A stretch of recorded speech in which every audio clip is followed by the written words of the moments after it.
감사합니다.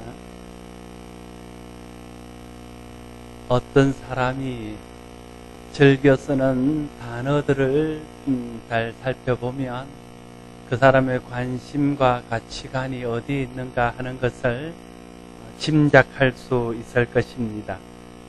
여러분들이 주의 깊게 제 설교를 듣거나 제가 하는 말들을 들어보면 제가 즐겨 사용하는 단어들이 있다는 것을 알게 될 것입니다.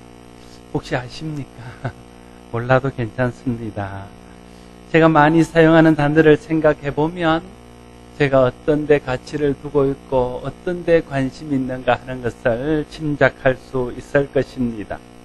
바울 서신을 읽다 보면 바울이 어디에 관심이 있고 바울이 어떤 일에 가치를 두고 사는가 하는 것을 짐작할 수 있는 단어들이 여럿 나옵니다. 그 중에 하나가 군사적인 용어나 또 운동 경기에 사용하는 그런 용어들을 사용하고 있다는 데서 발견할 수 있습니다. 바울은 군사적인 용어, 싸움에 관련된 용어들을 많이 쓰고 있습니다. 그런가 하면 운동 경기에 관련된 용어들도 많이 사용하고 있는 것을 볼 수 있습니다. 이것은 바울이 자신의 삶과 사역이 싸움과 같은, 전쟁과 같은 것이라는 것을 나타내고 있는 것입니다. 성도들의 삶이 운동 경기장에서 운동 경기라는 선수처럼 최선을 다하고 이기기 위해서 힘써야 되는 삶이라는 것을 말하고 싶어 하는 것입니다. 오늘 본문을 통해서도 사도 바울은 디모데에게 권면하면서 전쟁의 용어를 사용하여 싸움을 잘 할 것을 권면하고 있는 것을 보게 됩니다. 18절 말씀에 보면 아들 디모데야 내가 내게 이 교훈으로서 명하노니 전에 너를 지도한 예언을 따라 그것으로 선한 싸움을 싸우며 이렇게 말합니다. 바울은 디모데에게 선한 싸움을 싸울 것을 권면합니다. 그러면서 디모데를 부를 때에 아들 디모데야 이렇게 부르고 있는 것을 보게 됩니다. 아들 디모데라고 부르는 것은 사도 바울이 디모데를 그만큼 아끼고 사랑한다는 것을 나타내는 애칭입니다.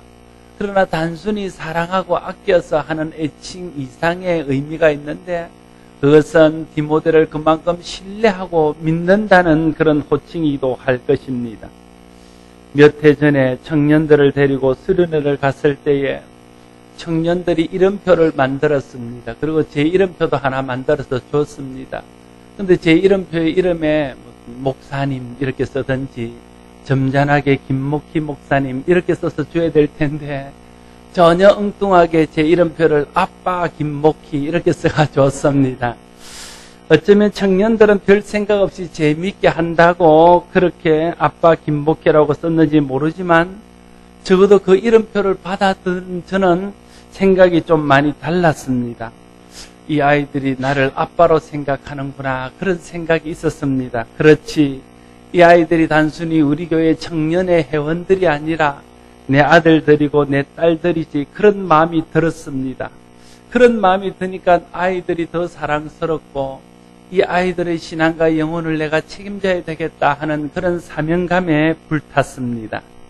그런가 하면 교회에서 종종 저보다 훨씬 연세가 많으신 권사님들이나 집사님들이 제게 말할 점 하실 때에 목사님은 우리 영적인 아버지 아닙니까?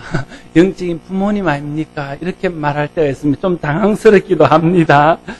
그러나 그런 말씀을 들을 때에 좀 부담스럽기도 하지만 내가 성도들을 정말 사랑으로 돌보고 성도들을 사랑으로 양육해야 되겠다는 무한 책임감도 들기도 합니다.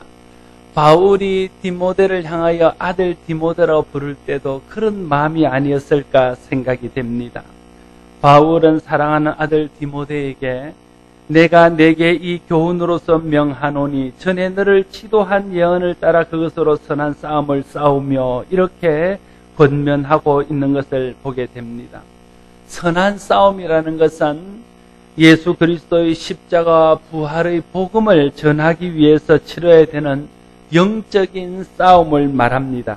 사탄의 악한 계략과 맞서 싸우는 영적인 전쟁을 말합니다.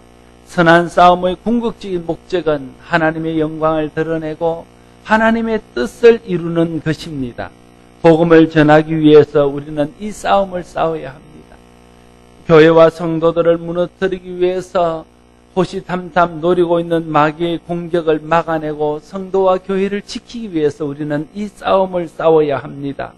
하나님의 영광과 하나님의 뜻을 이루어 드리기 위해서 우리는 이 싸움을 싸워야 합니다.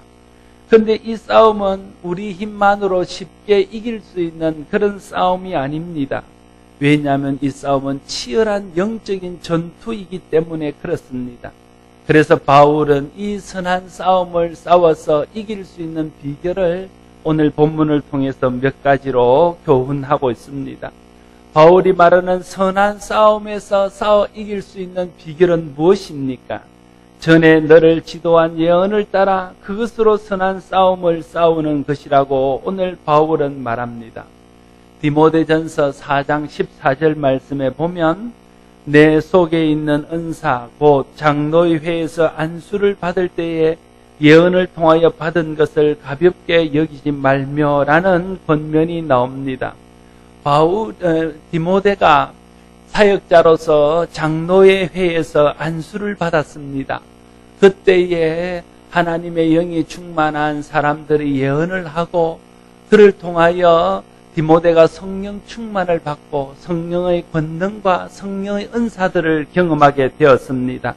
사도 바울은 그것을 상기시키면서 그때 하나님께서 말씀을 통해서 예언을 통해서 내게 주신 그 성령의 능력과 그 성령의 은사를 의지해서 이 선한 싸움을 싸우라 그렇게 말하고 있는 것입니다. 왜냐하면 우리의 싸움은 혈과 육에 관한 싸움이 아니라 통치자와 권세들과 어둠의 세상 주관자들과 하늘의 악한 영들을 상대로 하는 싸움이기 때문에 그렇습니다.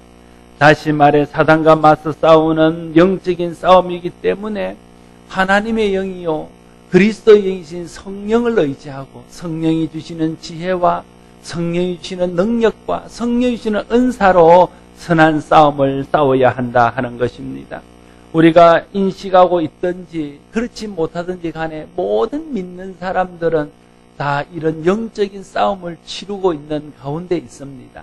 어떤 사람은 그 영적인 싸움을 넉넉히 이기며 나가는 사람이 있는가 하면 어떤 사람은 이 선한 싸움에서 지거나 밀리고 있는 사람도 있을 수 있습니다. 어떤 사람은 내가 영적인 싸움 가운데 있다는 것을 의식하고 사는 사람이 있는가 하면 어떤 사람은 그것도 의식하지 못한 채 왜 내 삶에 이런 어려움들이 오고 문제가 오는지를 생각하지 못하고 살아가는 사람도 있을 수 있습니다.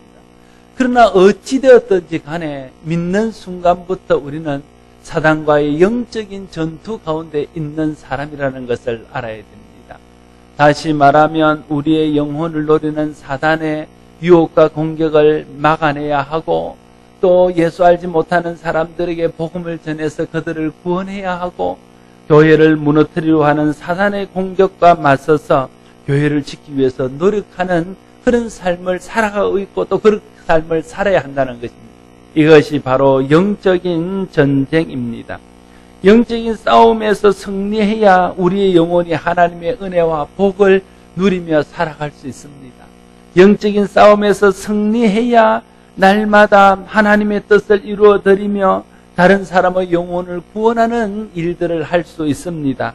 우리가 영적인 싸움에서 승리해야 하나님의 뜻을 이루어 드리며 하나님께 영광 돌리는 삶을 살아갈 수 있습니다. 바울은 이 영적인 싸움을 선한 싸움이라 그렇게 부르고 있습니다. 왜 영적인 싸움이 선한 싸움입니까? 그것은 죄와 사탄의 권세와 맞서 싸우는 싸움이기 때문에 선한 싸움입니다. 사단은 우리를 죄 가운데 빠뜨리며 죄로 인하여 멸망받도록 하는 것, 그게 제일 악한 것입니다. 그런데 우리가 싸우는 싸움은 그 사단의 악한 공격을 막아내고 사람을 죄에서 구원하며 사람을 멸망받는 데서 건져내는 그런 일을 위해서 싸우는 것이기 때문에 이 싸움은 선한 싸움인 것입니다. 우리는 항상 선한 싸움을 싸우고 있습니다. 그리고 항상 선한 싸움을 싸워야 합니다. 선한 싸움을 잘 싸워야 하나님의 뜻을 이루고 교회를 거룩하게 지켜내며 나 자신과 성도들을 믿음 가운데 든든히 설 수 있도록 하기 때문에 그렇습니다. 바울은 선한 싸움을 싸우기 위해서 그러므로 성령을 의지하고 성령이 주시는 능력과 성령이 주시는 지혜와 성령이 주시는 은사로 무장할 것을 디모데에게 권면하고 있는 것입니다. 저와 여러분들이 이 선한 싸움에서 승리해서 우리의 영혼을 지켜서 우리 영혼이 하나님의 은혜 가운데 여전히 은혜를 누리며 살고 우리를 통해서 많은 사람들이 죄에서 벗어나며 저주에서 풀려나서 구원받게 되며 또 교회와 다른 성도들을 거룩하게 믿음 가운데 서는데 돕도울 수 있도록 되려면 우리가 성령 충만을 받아야 되고 성령이 주시는 능력과 성령이 주시는 지혜와 성령이 주시는 은사로 무장해야 됩니다. 그럴 때에 우리가 이 선한 싸움에서 이겨서 하나님께 영광 돌리는 우리가 될 수 있을 줄 믿습니다. 여러분이 성령과 성령의 능력과 성령의 은사와 성령의 지혜로 무장하고 하나님께서 우리에게 맡기신 이 선한 싸움을 잘 싸워서 승리할 수 있게 되기를 바랍니다. 또 19절에서 바울은 이 선한 싸움을 싸울 때 승리할 수 있는 또 다른 무기를 우리에게 말해주고 있습니다. 19절 말씀을 같이 한번 읽겠습니다. 19절을 읽습니다. 믿음과 착한 양심을 가지라. 어떤 이들은 이 양심을 버렸고 그 믿음에 관하여는 파산하였느니. 우리가 선한 싸움을 싸울 때에 이 싸움에 승리하기 위해서는 믿음과 선한 양심을 가져야 한다고 바울은 말하고 있습니다. 요한일서 5장 4절 말씀에서 세상을 이기는 승리는 이것이니 우리의 믿음이니라 말하고 있습니다. 베드로전서 3장 16절은 선한 양심을 가지라. 이는 그리스도 안에 있는 너희의 선행을 욕하는 자들로 그 비방하는 일에 부끄러움을 당하게 하려 함이라 말하고 있는 것을 보게 됩니다. 예수 그리스도의 십자가를 믿는 믿음과 주님 안에서 선한 양심, 착한 양심을 가지고 나아가면 그를 통해서 사단이 제압당하여 지고 믿음의 싸움, 영적인 싸움, 선한 싸움에서 반드시 승리하게 되어진다 하는 것입니다. 특별히 이 믿음과 선한 양심이 합쳐지면 더 큰 능력을 발휘합니다. 어떤 사람은 믿음이 있는데 그 선한 양심이 없어서 믿음이 힘을 발휘하지 못하는 사람이 있을 수 있습니다. 어떤 사람은 선한 양심을 가졌는데 믿음이 없어서 하나님이 주시는 그런 싸움에서 밀리는 사람들을 볼 수 있습니다. 믿음이 있으면서도 하나님의 선한 양심이 있게 되어질 때에 그 사람은 믿음의 싸움에서 반드시 승리하게 될 줄로 믿습니다. 착한 양심은 믿음의 힘을 배가시키는 그런 능력입니다. 반대로 말하면 믿음은 착한 양심에 능력을 더하는 그런 힘이라는 것입니다. 착한 양심이란 그리스도의 피로 씻어 정결케 된 양심을 말합니다. 착한 양심이란 성령으로 거듭난 사람들의 양심을 말합니다. 착한 양심은 예수 그리스도와 성령의 다스림에 순종하는 양심을 말합니다. 착한 양심이란 그 마음속에 사악하고 불순한 의도가 없는 양심을 말하는 것입니다. 한마디로 말해서 착한 양심은 변화받은 사람이 변화받은 마음으로 하나님의 뜻과 성령의 이끄심을 따라서 정직하게 바르게 행하는 그 양심을 착한 양심이라 이렇게 부를 수 있습니다. 믿음이 있고 거룩하고 부끄러울 것이 없는 양심으로 살면 사단은 절대 우리를 함부로 하지 못합니다. 사단이 우리를 이길 수 없다는 말입니다. 우리가 선한 싸움을 싸우는데 실패한 중요한 원인은 믿음이 없거나 착한 양심이 무너졌거나 아니면 이 두 가지가 다 부족하거나 하기 때문일 것입니다. 특별히 여기서 양심과 믿음의 관계에 대해서 말하고 있습니다. 어떤 이들은 이 양심을 버렸고 그 믿음에 관하여는 파선하였느니라 말하고 있습니다. 어떤 사람이 믿음을 버렸습니다. 이건 고의적으로 믿음을 버린 것을 말합니다. 믿음을 버리고 나서는 바로 양심을 버렸다는 거죠. 양심을 버리고 나서는 바로 믿음에서 파선했다고 말하고 있습니다. 왜냐하면 선한 양심과 믿음은 불가분의 관계에 있기 때문에 그렇습니다. 말씀드렸듯이 선한 양심은 그리스도께서 주시는 양심입니다. 거듭난 사람이 성령에 의해서 가지게 된 그런 양심이 선한 양심입니다. 하나님의 뜻에 순종하고 하나님의 말씀대로 살고 하나님의 말씀의 이상을 따라서 해서는 안 될 것을 하지 않고 정직하게 하나님의 말씀대로 행하는 그런 양심이 착한 양심입니다. 그런데 그런 양심을 버렸다는 것은 우리 마음속에서 하나님을 버렸다는 것과 같은 것입니다. 착한 양심을 버리고 나면 세상의 악한 것들이 우리 마음속에 들어오는 겁니다. 그것들이 우리를 다스리게 되는 것입니다. 그러면 우리가 하나님으로부터 멀어지고 믿음으로부터 멀어지는 것은 시간 문제입니다. 그래서 오늘 본문에서 바울은 말하기를 어떤 사람이 착한 양심을 버렸더니 그가 잠시 후에 믿음에서도 파선했다 이렇게 말하고 있는 것입니다. 오늘 바울은 이것을 배에 비유해서 설명하고 있는 것을 볼 수 있습니다. 바울은 믿음을 배에 비유합니다. 그리고 착한 양심을 그 배를 조종하는 그런 키에다가 비유하고 있습니다. 그런데 어떤 사람이 착한 양심을 버렸습니다. 그러니까 키가 방향을 잃어버린 거예요. 그래서 배가 마음대로 가다가 자초되어서 파선하고 말았다는 것입니다. 우리가 믿음이 있노라 하면서도 착한 양심을 버리게 되면 점점 우리 마음속이 하나님으로부터 멀어지고 하나님의 은혜에서 멀어지고 믿음에서 멀어집니다. 그러면 어느 순간에 가서 파선하게 되어집니다. 그래서 우리가 믿음을 지키며 믿음으로 선한 싸움을 싸워서 잘 승리하기 위해서는 하나님 앞에서 주신 착한 양심을 잃지 않도록 착한 양심을 지키도록 해야 되는 것입니다. 그래서 착한 양심이 우리 마음을 다스리고 우리의 삶을 다스리게 될 때에 우리의 믿음은 힘있는 믿음이 되고 우리의 믿음도 더 온전한 믿음으로 서가게 될 줄로 믿습니다. 착한 양심과 믿음은 서로 깊은 관계에 있습니다. 착한 양심 없이는 바른 믿음이 있을 수 없고 바른 믿음이 없는 착한 양심이란 헛된 것이기 때문에 그렇습니다. 나는 여러분들이 예수 그리스도의 십자가를 믿는 그런 믿음이 있고 또 하나님이 주시는 선한 양심이 있어서 그 믿음과 양심이 하나가 되어져서 믿음 가운데 또 선한 양심 가운데 든든히 쓰게 되므로 여러분 앞에 놓여진 선한 싸움에서 날마다 승리하는 주의 군사가 다 될 수 있기를 바랍니다. 바울은 착한 양심을 버림으로 믿음에서 파선한 사람을 소개함으로써 많은 사람들에게 경각심을 더해주고 있습니다. 20절 말씀을 같이 한번 더 읽습니다. 20절을 읽겠습니다. 시작.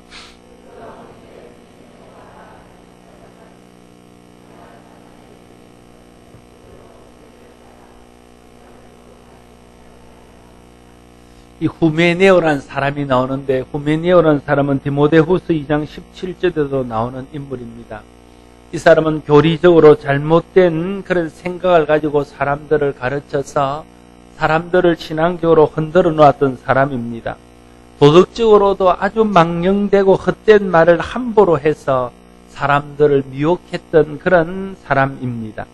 알렉산드라는 이름이 나오는데 이 알렉산드라는 이름은 성경에 아주 자주 등장하는 이름들입니다. 그래서 이 사람은 누구인지는 확실하게 말할 수 없습니다. 아무튼 후메네오와 알렉산더는 양심을 버렸고 믿음에서 파선한 사람의 대표적인 인물이었습니다.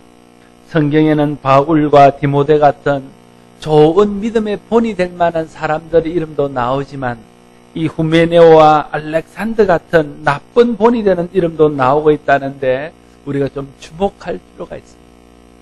우리 이름이 하늘의 생명체에 기록되고 또 하나님 앞에 기억되고 사람들 앞에 기억될 때 어떤 사람의 이름은 바울이나 디모데 같은 이름으로 기억되는 사람도 있겠지요. 그러나 또 어떤 사람은 후메네오와 알렉산더 같은 사람으로 기억되는 사람도 있을 것입니다. 여러분의 이름은 하나님 앞에와 사람 앞에 어떤 이름으로 기억되기를 원하십니까? 여러분들의 이름은 지금 교회에서 사람들에게 어떤 이름으로 인식되어지고 있습니까? 간단합니다. 이것은 우리가 후메네오와 알렉산더 같은 생각을 가지고 후메네오와 알렉산더 같은 삶을 살면 그런 이름으로 기억되어지는 것이죠. 그러나 우리가 바울과 디모데 같은 생각을 가지고 바울과 디모데 같은 삶을 살면 하나님과 사람 앞에 또 그런 이름으로 기억되어지고 인식되어질 줄로 믿습니다. 나는 여러분들의 이름이 후메네오와 알렉산더 같은 이름으로 하나님과 사람들 앞에 기억되지 않기를 바랍니다.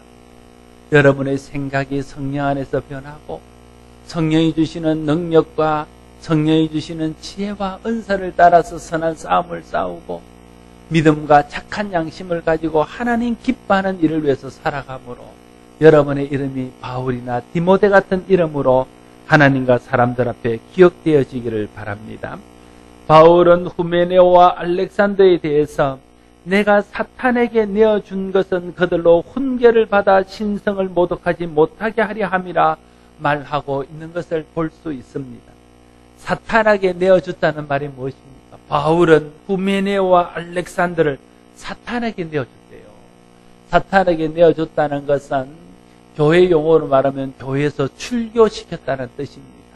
왜냐하면 교회 밖에는 사단이 다스리는 그런 세상이기 때문에 교회에서 출교시켰다는 것은 바로 사탄에게 내어줬다는 것입니다. 왜 바울이 후메네오와 알렉산더를 교회에서 쫓아냈을까요? 왜 제적시켰을까요? 왜 출교시켰을까요?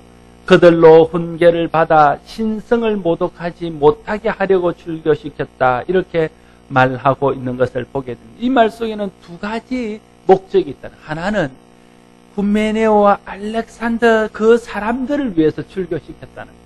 그대로 내버려두면 이들이 회개하지 않고 그대로 내버려두면 이들이 자기들이 잘못하는 줄도 모르고 계속해서 영향력을 교회에 발휘하려고 그러기 때문에 결국은 이 사람이 완전히 망하는 길로 갈 수밖에 없다는 거예요. 그래서 그들을 훈계하기 위해서 출교시킴으로 그들이 깨닫고 자기를 돌아보고 회개할 수 있는 기회를 주기 위해서 그들을 쫓아냈다는 거예요. 또 하나는 신성을 모독하지 못하게 하려고 출교시켰다고 말하고 있습니다.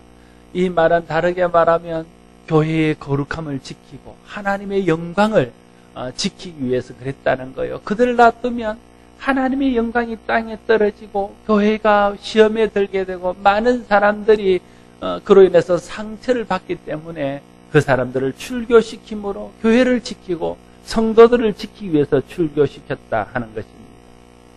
교회에는 질이라는 것이 있습니다. 징계가 있습니다.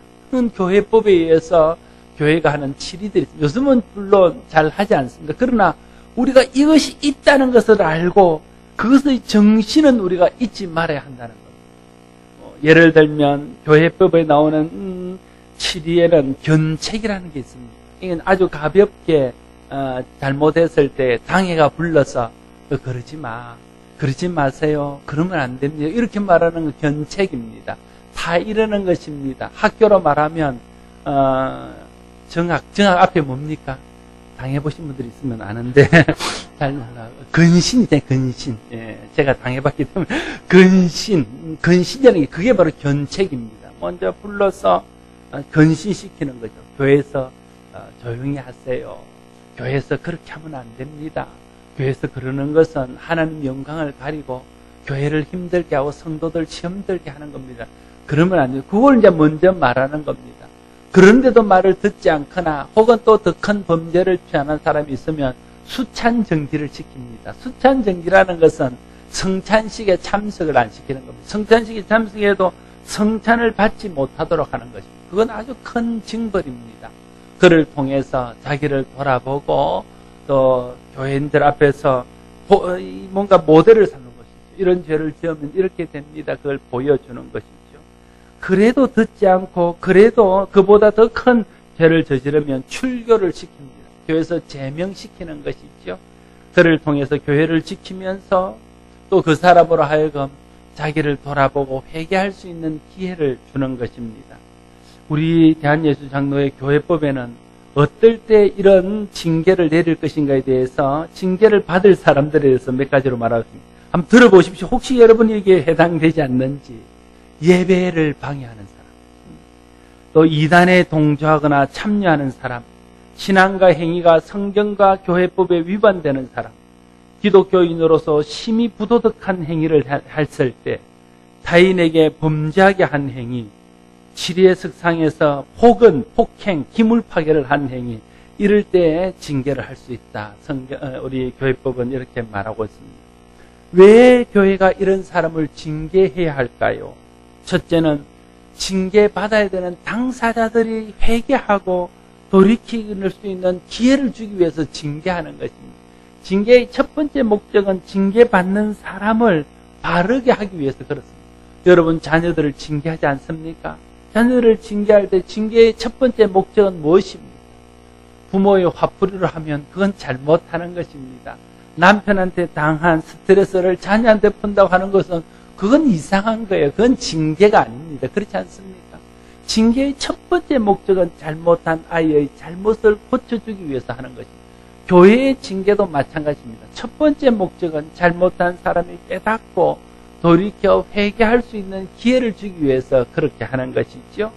그러나 두 번째는 교회와 성도를 순전하게 보존하기 위해서 그렇습니다. 우리가 큰 아이들 한 번씩 잡잖아요. 큰 아이를 잡는 목적은 큰 아이가 잘못할 때도 잡지만 작은 아이들과 가정의 전체적인 분위기의 기강을 한번 잡기 위해서 큰 아이를 한 번씩 잡을 때가 있잖아요. 그렇게 함으로 전체적으로 질서를 잡는 것입니다. 교회가 잘못하는 사람들을 징계하면 그 사람에게도 유익하지만 교회가 그를 통해서 다시 한번 정결하게 되고 거룩하게 되는 기회를 잡게 되는 것이죠. 그러기 위해서 징계하는 것입니다. 어떤 사람들이 이런 이야기들을 합니다. 물론 동의할 수 있는 이야기입니다. 누가 잘못을 했어요. 그러면 뭐 그 사람들을 사랑으로 그냥 덮어주고 용납해야 되지 않습니까? 왜냐하면 그 사람 잘못했다고 교회가 그 사람들을 출교시키거나 그 사람들을 교회 못 나오게 하면 그 사람의 영혼이 천하보다 귀한데 그 한 영혼이 천하보다 귀한 영혼이 잃어버리는 것 아닙니까? 그 사람들을 용납하고 받아들여야 되는 것 아닙니까? 그 말 전적으로 맞는 말입니다.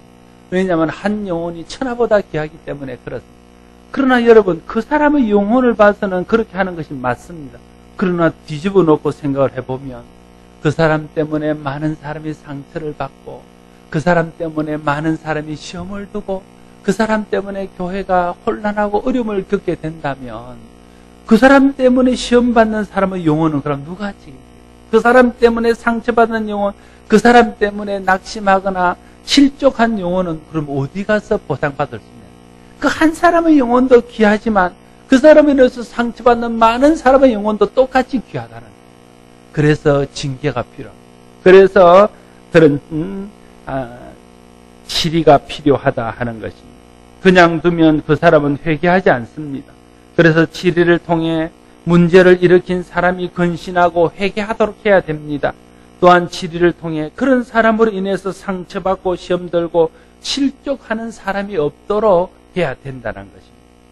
바울은 후메네오와 알렉산더에게 출교라는 극단적인 징계를 내립니다.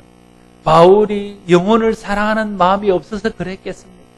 바울은 영혼을 사랑하는 마음으로 치자면 두 번째 가라면 서러워할 그런 사람입니다. 누구보다 영혼을 귀하게 여기는 마음이 있는 사람입니다. 그래서 오히려 더 징계를 내리는 것입니다. 후메네오를 위해서, 알렉산더를 위해서. 그렇게 함으로써 그들이 깨닫고 근신할 수 있는 기회를 주고 회개할 수 있는 기회를 주기 위해서 그러는 것입니다. 교회를 위해서 그러는 것이죠. 연약한 성도들을 위해서 그러는 것입니다. 우리 모두가 이 징계의 정신을 잊지 말아야 됩니다. 내가 하나님 앞에 잘못할 때에 내가 빨리 교회가 징계하기 전에 하나님 말씀을 통해서 성령께서 내 마음을 책망하고 물리적인 방법으로 교회가 징계하기 전에 하나님이 내 마음에 내 양심에 징계하면 그때 빨리 그 징계를 받아야 돼요. 그 징계를 받고 내가 근신하고 돌이켜 회개하고 하나님 앞에서 바르게 되기를 위해서 힘써야 되는 거죠. 그러면 자기 영혼도 살고 교회도 살리는 것입니다. 그런데 하나님이 말씀을 통해서 하나님이 성령을 통해서 하나님 양심을 통해서 계속 내 마음속에 징계하고 계속 내 마음속에 책망하는데도 돌이키거나 회개하지 않으면 자기의 영혼도 망치고 다른 사람도 힘들게 하고 교회도 어렵게 한다는 사실을 알아야 돼요. 그럼 나중에 가서 하나님 앞에서 그 책임을 당해야 할 것입니다.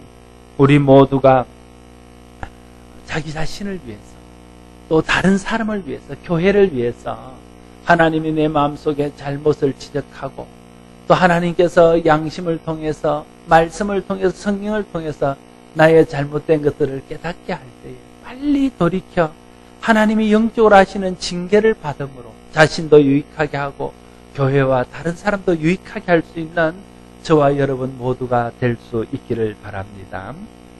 사랑하는 성도 여러분, 교회는 사탄과 싸우는 군대입니다. 성도는 이 군대에 소속된 군인입니다. 교회와 성도는 사람의 영혼을 지옥으로 이끄는 사탄과 사탄의 세력과 싸워야 합니다. 선한 싸움을 싸워야 합니다. 성령의 능력과 은사로 이 싸움을 이길 수 있습니다. 날마다 성령 충만을 구하고 성령이 주시는 지혜와 성령이 주시는 능력과 성령이 주시는 은사로 이 싸움을 잘 감당할 수 있게 되기를 바랍니다. 또한 우리 주 예수 그리스도의 십자가의 능력을 믿는 믿음과 하나님 주시는 선한 양심으로 사단의 공격들을 막아내며 이길 수 있습니다. 날마다 십자가의 능력을 믿는 믿음 가운데 든든히 서고 하나님 주시는 착한 양심을 지킴으로 사단의 공격들을 넉넉히 이겨낼 수 있는 저와 여러분들이 되기를 바랍니다. 성령의 능력과 은사로 무장하고 믿음과 착한 양심으로 무장해서 사단의 공격을 막아내고 선한 싸움에서 승리하게 되면 먼저는 우리 자신이 하나님 주시는 은혜를 누리며 하나님 주시는 구원의 감격과 기쁨 가운데서 날마다 만족함을 누리며 살아갈 수 있게 될 것입니다. 뿐만 아니라 우리를 통해서 죄에 묶여있고 사단의 권세 아래 묶여있던 많은 사람들이 구원받는 그런 역사가 나타나게 될 것입니다. 뿐만 아니라 교회를 지켜내고 성도들을 지켜내어서 교회가 하나님의 영광이 되고 성도들이 하나님의 영광이 되는 그런 일들을 이루는 일에 귀한 도구로 쓰임받는 우리가 될 줄로 믿습니다. 저와 여러분 모두가 선한 싸움에서 날마다 승리하여 이런 축복을 누리며 이런 축복을 나눌 수 있는 성도들이 다 될 수 있기를 바랍니다. 기도하겠습니다. 아버지 하나님, 은혜를 감사합니다. 주께서 우리를 구원하셔서 하나님의 자녀 삼으셨고 또 우리가 하나님의 자녀가 되는 순간부터 사단과 싸우는 선한 하나님의 군대의 군인이 된 것을 또한 우리가 믿습니다. 우리가 원하든지 원하지 않든지 또 우리가 의식하든지 의식하지 못하든지 우리는 사단과 죄와 죽음과 싸우는 영적인 싸움 가운데 있는 사람임을 우리가 믿습니다. 이 싸움을 넉넉히 이겨야 우리의 영혼도 보존하고 다른 사람도 구원하고 교회와 성도들도 이롭게 할 줄로 믿습니다. 하나님, 이 싸움은 육에 관한 싸움이 아니라 영에 관한 싸움이며 공중의 권세 잡은 자와 싸우는 싸움이기에 우리 힘으로 할 수 없음을 주께서 아십니다. 성령을 주시고 성령으로 충만케 하셔서 성령의 권능과 성령의 은사와 성령의 지혜로 이 싸움을 잘 감당하게 하여 주옵소서. 특별히 예수 그리스도의 십자가의 능력을 믿는 믿음과 하나님 주시는 선한 양심으로 무장해서 이 싸움을 더 잘 이김으로 날마다 승리하며 승리의 결과를 부를 수 있는 우리 모두가 될 수 있도록 주여 인도하여 주시옵소서. 예수님 이름으로 기도드리옵나이다. 아멘.